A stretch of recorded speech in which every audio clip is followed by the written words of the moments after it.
Welcome to the Deep Dive. Hmm. We're the place where we explore those legendary sources you share, really digging deep to pull out all the knowledge, giving you that ultimate shortcut to, well, getting informed. Yeah, cutting through the noise to get to the core ideas. Exactly. And today, we are firing up the time machine, setting the dials for Oh, 1957. 1957. Okay. Yeah, and to really grasp the power of what we're talking about today, you have to understand the whole modern self-help industry. Mhm. You know, the giant stadiums, the endless audiobooks, motivational speakers as a career. Yeah. None of that existed. It really was a completely different landscape. Radio was absolutely dominant, spoken word. That was mostly, radio dramas, comedy routines. Right. And then along comes this simple, like 30-minute record. Just a guy talking, a radio personality named Earl Nightingale. And he called it the strangest secret. He basically just packaged his philosophy onto vinyl. And revolutionary. I don't think that's putting it too strongly. This record was a smash hit. It sold over 1 million copies eventually. Which is staggering for the time. Think about that. 1 million copies Mhm. of a guy talking about success on a record people had to physically buy. It proved there was this huge unmet need. People were hungry for guidance, for empowerment. And Nightingale, he was really the first one to tap into that, to successfully, build something around that desire for personal growth. So our mission today is to really unpack this golden record. Yeah. We want to get into not just what the strange secret is, but how Nightingale managed to take centuries of philosophy and just distill it. Yeah, distill it into something so simple, but so powerful, it basically launched an entire industry focused on, well, the power of the mind. Okay, let's dive right in. No need for a big buildup because the secret itself is incredibly concise. So what is it? Nightingale laid it out in one single, really unforgettable sentence. The strange secret is this: we become what we think about. That's it. That's it. Wow, okay. In today's world flooded with self-help stuff, that sounds almost too simple. Right. You see versions of it everywhere. Absolutely. Bumper stickers, corporate retreats, you name it. But the real kicker, the power of it back then, was Nightingale framing it not as some new gimmick he'd invented. Right. He wasn't saying, here's my secret. Exactly. He was saying, look, this isn't just me. This is ancient wisdom. It's a pattern noticed by the greatest minds throughout history, hidden in plain sight, and I'm just making it accessible to you right now.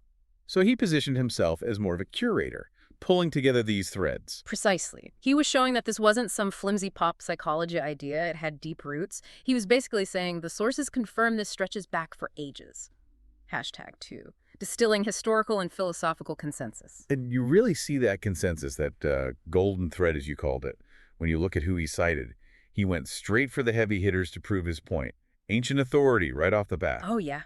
He goes right to ancient Rome. To the emperor, the philosopher, the Stoic himself, Marcus Aurelius. Whose meditations are basically his private self-coaching journal. Incredible. Incredible. And Aurelius just states it flat out. A man's life is what his thoughts make of it. A man's life. Not just his mood or his day, but his entire existence, his destiny. The whole trajectory. It's direct cause and effect. Your internal world, your thoughts, they literally construct your external reality. It's not just fate, not just circumstance. It's your conscious mental activity. Okay, so then he jumps forward, nearly 2,000 years? Right, and finds the exact same idea, maybe even more precisely put, from the transcendentalist Ralph Waldo Emerson. And Emerson said? A man is what he thinks about all day long. All day long. That detail feels important. It's not just the big dreams you consciously focus on. No, it's the background noise, too. The constant mental chatter, the things you dwell on hour after hour. If Aurelius is talking about the final outcome, the life lived, Emerson is zooming in on the daily process. So if you're constantly worrying, that shapes your reality. If you're constantly, planning, strategizing, taking action in your mind, that shapes it too. Exactly. Your dominant thoughts, moment to moment, dictate the direction. Then he brings in politics. Power. Right, showing it's not just philosophical pondering. This is practical. This works in the real world. He points to Benjamin Disraeli, the British Prime Minister. Disraeli talked about the almost mechanical power of pure, focused will, especially in the political arena. And Disraeli's quote is intense. He said he'd meditated on it for a long time and came to the conviction that, a human being with a settled purpose must accomplish it. And that nothing can resist a will that will stake even existence for its fulfillment. Wow. stake-even existence. That's serious commitment. It really is. And notice the link. Settled purpose. That's the focus thought. Leads directly to unstoppable action and accomplishment. It takes the secret out of the realm of maybe magic or mysticism and makes it about mental mechanics. The mind sets the target. The will drives you there no matter what. Exactly. And this is where we see that bridge being built from pure philosophy to practical psychology, thanks in large part to William James. The father of American psychology. Right. James is really the one who connected those ancient ideas with more modern scientific observation. He gave the secret its psychological legs, you could say. And what was his big contribution, according to Nightingale? James offered what Nightingale called one of his generation's greatest discoveries, which was, the greatest discovery of my generation is that human beings can alter their lives by altering their attitudes of mind. Okay, so that provides the framework. You can choose your attitude. You can manage it. And by managing your attitude, you manage your life. It makes the secret actionable, not just fate, but a tool. Precisely. But James, being a rigorous thinker, added a really critical warning, a caveat. Ah, okay. The fine print. Kind of. And it's probably the part where most people stumble with this whole idea, even today. It introduces the absolute necessity of singular focus and brutal honesty about what you really want. Okay, what was the caveat? James said, basically, if you wish to be rich, you will be rich. Great, sounds easy. But then he adds, only you must then really wish these things and wish them exclusively. Exclusively. And not wish at the same time 100 other compatible things just as strongly. Oh. Okay. That's the hard part. That's the real challenge. Isn't it? It's not enough to just say you want the goal. If deep down you also really, really want comfort or safety or to avoid risk or to just stay put. Those other wishes, the 100 compatible things, they cancel out the main goal. They completely undermine it. They're the distractions, the safety nets we cling to. You might say you want to launch that big business. Right, the main goal. But you might just as strongly wish to avoid the crazy long hours, the financial uncertainty, the fear of failing publicly. Yeah. Those compatible wishes, comfort, security, they become counterintentions. They bleed off the mental energy needed for the main goal. So, the strange secret isn't just about thinking positive thoughts. Yeah. It's about exclusive thought. It demands a level of mental discipline, a singularity of purpose that, frankly, most people probably don't maintain. Exactly. And you see this demand for unwavering belief reflected in, well, really deep wisdom traditions. Nightingale even cited a biblical reference, Mark 9:23. If thou canst believe, all things are possible to him that believeth. And belief there isn't just passive hope, like, oh, I hope this works out. Not at all. It's an active mental state. It drives action because it eliminates that internal conflict James warned about. It's commitment. And the flip side of that powerful belief, Yeah. the thing that kills it, isn't usually external obstacles, is it? It's internal. Right, which William Shakespeare nailed perfectly. Nightingale quotes him warning that our doubts are traitors and make us lose the good we oft might win by fearing to attempt. Doubts are the traitors. They are those 100 compatible things. They absolutely are. They betray your settled purpose. Fearing to attempt means you let the doubts win and you lose the very thing you wanted, realizing that the main enemy is internal. That's the bedrock for Nightingale's whole action plan. Conquer the doubt first. Okay, so moving from the secret itself to the how. This is where Nightingale really provided value, right? He knew the idea thought shapes reality is useless if you just sit there thinking about it. Exactly. It has to translate into action, into deed. He talked about a price that has to be paid. And it's not about money, necessarily. No, not primarily. The price is discipline. It's focused attention. It's courage. He broke it down into 5 concrete pillars of action, things you actually do. Okay, let's walk through them. Pillar 1. Pillar 1 goes right back to William James's caveat. You must set a definite and clearly defined goal for yourself. And he really hammered on the idea of a single goal. Just one. Why only one? Because, as he saw it, your mind is incredibly powerful, but its energy isn't infinite. If you try to chase 50 rabbits, you catch none. Right. Divide your focus, dilute your power. Precisely. Focus on one major thing until it's done. It simplifies everything and, critically, helps eliminate that internal conflict, those 100 other wishes pulling you off course. Okay, makes sense. Pillar 2. Engage your creativity, he said, to let your marvelous mind think about your goals from all possible angles, letting imagination speculate freely on different solutions. So it's not just passively holding the goal in mind. It's an active workout. Yes, your mind is this, inexhaustible storehouse, but you have to actively use it. Ask it questions every day. Don't just think about the goal, think around it. Problem solve. Imagine strategies, anticipate obstacles, brainstorm new paths. All right, pillar 3 sounds like the toughest one. It requires a serious mental grit. It really does. It's pure mental fortitude. Yeah. Refuse to believe there are any circumstances sufficiently strong to defeat you in the accomplishment of your purpose. That sounds bold. Like declaring war on doubt, as you said. It is bold. And this is where some people might say, isn't that just delusion? Denying reality? Yeah, I don't think Nightingale meant denying reality exists. It's about refusing to accept limitations as final. It means seeing every obstacle not as a dead end, but as a problem to be solved. It demands this unwavering belief that a solution can be found even if you don't see it yet. Okay. Requires real courage. Pillar 4 is interesting. It's very practical. Very practical and maybe surprising in this context. Save at least 10% of what you earn. Huh. Why basic financial advice in a motivational talk? I think it's genius, actually. It connects the mental discipline directly to tangible, material reality. Saving 10% is discipline. It forces long-term thinking. Right, it builds a habit. Exactly. It shows commitment to your future, and it gives you a runway. It provides the financial stability you might need to take risks or dedicate time to pursuing that bigger single goal. It grounds the whole thing. Okay, and the final pillar, number 5. The non-negotiable. Act promptly and decisively when the course is clear.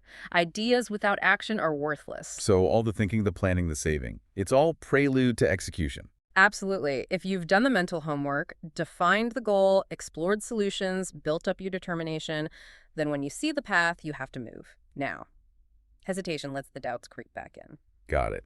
And to make this concrete, he gave people a specific assignment, right? The 30-day test. Yes, his famous super low-tech 30-day test. Yeah. He told listeners, write down your single clear goal on a small card. Carry it with you. Look at it several times every single day. Morning, noon, and night. Right. It's a simple tool, but it's designed purely to maintain that exclusive focus James talked about.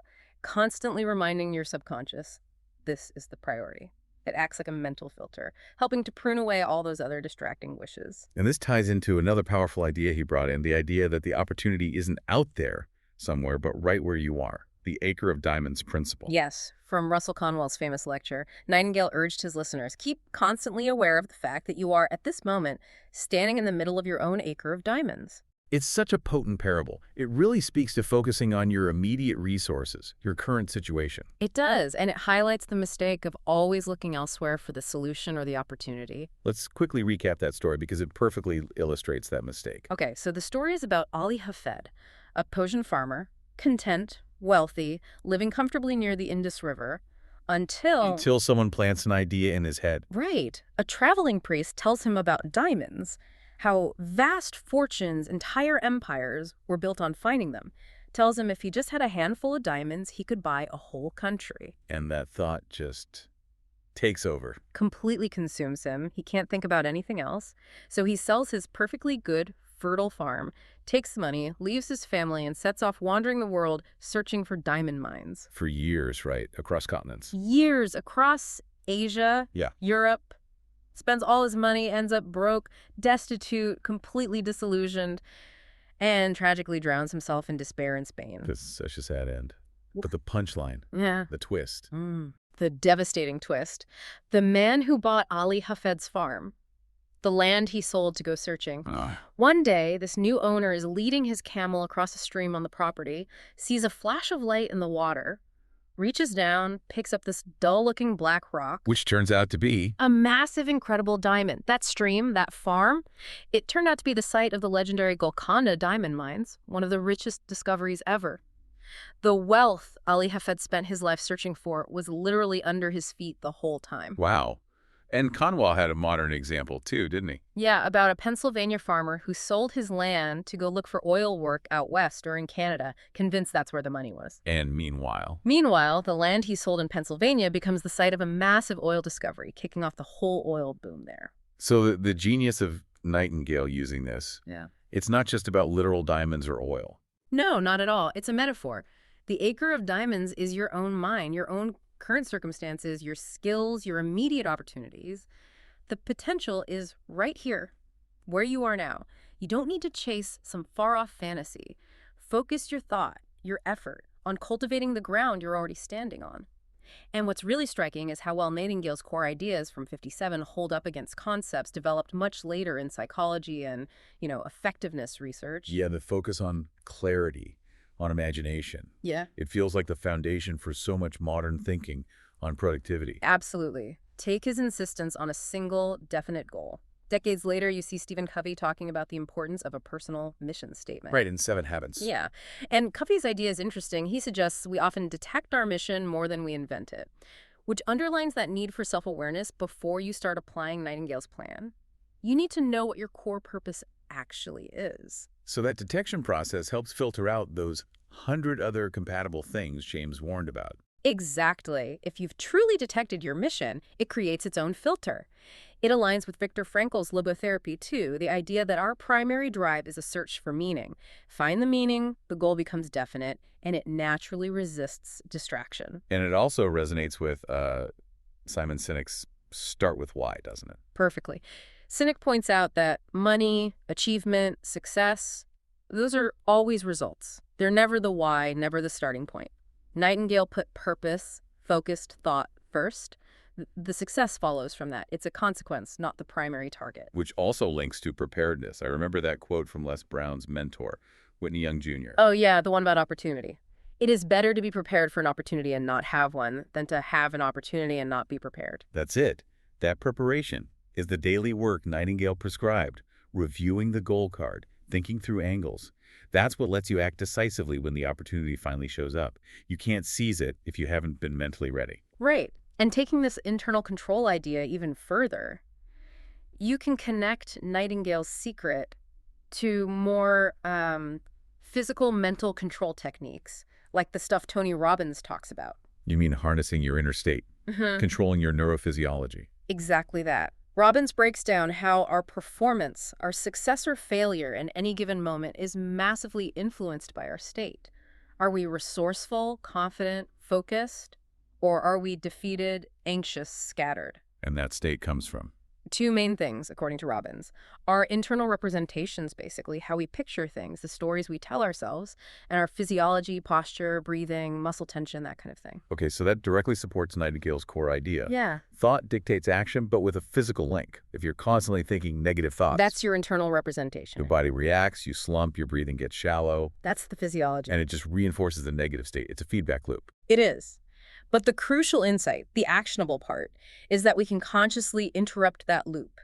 You can choose to stand taller, breathe deeper, change your physical state deliberately. Which changes the signals going back to your brain. Precisely. It's applying Nightingale's third pillar, refuse to be defeated by circumstances, but through direct physical discipline. Change your body to change your attitude. And the more refined version of this is reframing, right? Consciously choosing how you interpret events. Yes. Controlling how experiences are represented in your mind, amplifying the positives, diminishing the negatives.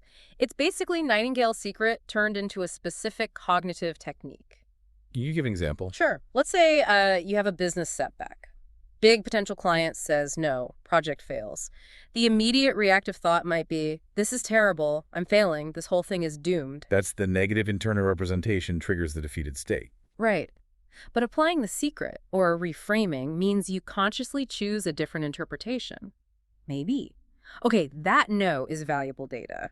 We just learned what this part of the market doesn't respond to. That knowledge cost us something, but now we can adjust the strategy. The path is clearer now. So you're not denying the setback happened. You're confronting the brutal fact, but you're choosing the meaning, the interpretation that keeps you moving towards the goal. Exactly. You're turning the obstacle into instruction, which is implicit in Nightingale's whole approach. He also talked about the characteristics of a creative person, didn't he? And those seem to align with this idea of actively managing your inner state. They do. He said the creative person understands their mind is this bottomless resource. They constantly feed it information, but more importantly, they use their imagination daily, asking questions about themselves, their work, other people. And being open to ideas. Crucially, reaching out for ideas, respecting others' thinking, avoiding prejudice and closed-mindedness, that openness feeds the creative process. And this sounds a lot like the conditions needed for achieving flow, that concept from Mihaly Csikszentmihalyi. It really does. Csikszentmihalyi found that getting into that peak performance state where you're totally absorbed and time flies requires a few key things. Clear goals. Clear goals, absolutely essential, immediate feedback on how you're doing, and intense concentration. Which sounds exactly like Nightingale's recipe. Define the single goal. Clear Yeah. goal. Think about it constantly from all angles. Seeking feedback, enabling concentration. Look at the card daily, maintaining concentration. It's a perfect setup for flow. That clarity of purpose fuels the sustained concentration needed for peak performance, enjoyment, and even pushing past what you thought were your limits. Hashtag tag V. Confronting the obstacles to the secret. Okay, so if the secret is basically focus your mind, take action, why isn't everyone who tries it massively successful? Where's the friction? Well, the friction is in the doing. It's the internal discipline. And that discipline needs immense courage, especially when things get tough, when reality bites back. Right, it can't just be naive, positive thinking ignoring problems. Exactly. That's where it has to be paired with intellectual honesty. Look at Jim Collins' research in Good to Great. He emphasized the absolute necessity of confronting the brutal facts of your situation. You have to see reality clearly to make good decisions, even while maintaining that overall positive, determined attitude. So how do you square that with Nightingale's third pillar? Refuse to believe there are any circumstances sufficiently strong to defeat you. That sounds like it could lead to ignoring brutal facts. It's a fine line, isn't it? But I think the key is the difference between, say, blind optimism and determined resolve. Optimism might say, oh, don't worry, it'll all work out somehow. Nightingale's determination says, okay, this situation is brutal, these facts are harsh, but I refuse to let them defeat me. I will find a way through or around this. It's embracing the struggle, like Theodore Roosevelt's idea of the strenuous life. Exactly like that. Roosevelt celebrated the life of toil and effort, of labor and strife, not, as he put it, the doctrine of ignoble ease. The real victory, the real growth, comes from facing hardship head-on, not shrinking from it. And that courage, that willingness to face the brutal facts and maintain resolve, that's the real price of admission. Because the moment it gets truly difficult. That's when most people retreat. They abandon the single hard goal and run back to those 100 compatible things: comfort, safety, quitting. Ryan Holiday talks about this too, drawing on the Stoics, right? Transforming trial into triumph. Yeah, the idea that obstacles aren't just things to get past, they are the path itself. The things which hurt instruct, as the saying goes. The obstacle, if you let it, teaches you what you need to know to reach the goal. But only if your thought process is determined, not defeatist. Can you think of a real-world example as someone embodying that intense refusal to accept limitations? Well, the stories around Steve Jobs often come to mind.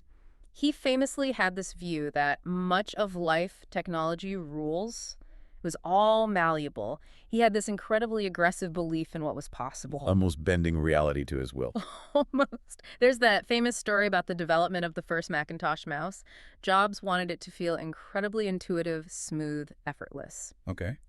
The engineer initially assigned to it came back and basically said, look, making it work the way you want with current tech, it's commercially impossible, unrealistic. He presented the brutal facts. Then Jobs. Jobs, embodying that Nightingale principle, refused to accept defeat by circumstance, just wouldn't have it. The story goes, the very next day, he fired that engineer. Woo. Okay. And the replacement engineer apparently walked in, and their first words were something like, I can build the mouse. Jobs literally changed the circumstances by changing the people and their perception of what was possible. He demanded the purpose be fulfilled. That aggression, that belief, coupled with decisive action, that's Nightingale's third pillar under extreme pressure. Wow. Okay, so ultimately, this whole strange secret philosophy boils down to a profound level of proactivity, doesn't it? Taking responsibility. Absolutely. It's what Covey later formalized so well. Nightingale's entire message is a call to own your thoughts and the actions that follow from them. Covey talked about the two circles, right? Circle of concern, circle of influence. Exactly. The circle of concern is all the stuff we worry about but can't directly control: the economy, the weather, other people's choices, the past. The circle of influence is where we do have control: our own behavior, our attitude, our habits, our responses. And reactive people spend all their energy complaining about the circle of concern. Yes, which shrinks their influence and drains their energy. The proactive person, the one living Nightingale's secret, focuses entirely on their circle of influence. What can I do? How can I think differently? How can I respond effectively? Changing your habits, changing your approach, changing how you see the problems. those are all within your control. Right. So Nightingale's secret is really about expanding that circle of influence by mastering your internal state first. It gives you the courage to change what you can change and the wisdom to focus your thoughts where they actually make a difference, just like the Acre of Diamonds story teaches. Listening back to all this, Earl Nightingale's The Strangest Secret really holds up because of its sheer elegant simplicity. Mm. It wasn't fancy. Yeah, It wasn't complex. No, not at all. But it powerfully confirmed what wise people throughout history, from Aurelius right up to William James, seemed to understand. Control your thoughts, settle on a definite purpose, and you lay the foundation for your own destiny. And maybe that's why it's strange, because it is so simple, so immediate, that it's easy to dismiss, to overlook. It doesn't require years of training or expensive seminars. It requires moment-by-moment discipline in your thinking. That's the core of it, isn't it? Discipline, not just aspiration. Yeah. It demands you stop passively wishing for those 100 other things, the comfort, the safety, and start actively, aggressively focusing on the one thing you decided matters most. We've traced the philosophy, laid out the 5-step action plan, seen the links to modern psychology with James, Robbins, Csikszentmihalyi. But the real hurdle for anyone listening, it seems, isn't understanding the concept. It's the difficulty of maintaining that exclusive focus day in, day out. It really brings you back to that ancient wisdom, often framed in the Serenity Prayer, right? The courage to change the things you can, the serenity to accept what you cannot, and the wisdom to know the difference. Nightingale's Strange Secret is, in a way, the ultimate test of that wisdom. Do you know what's truly in your control, your thoughts, your focus, your actions? And do you have the courage and discipline to exercise that control? So here's the final thought we want to leave you with, really echoing William James. Do you, right now, possess the mental discipline to focus exclusively on your single, most important, definite goal? Or are you letting those 100 other compatible, comfortable, yet ultimately destructive wishes and doubts sabotage your efforts? In the end, it all comes down to what you choose to think about consistently all day long. Something to chew on. Until next time, keep digging deep. Keep learning and keep working within that circle of influence. See you on the next Deep Dive.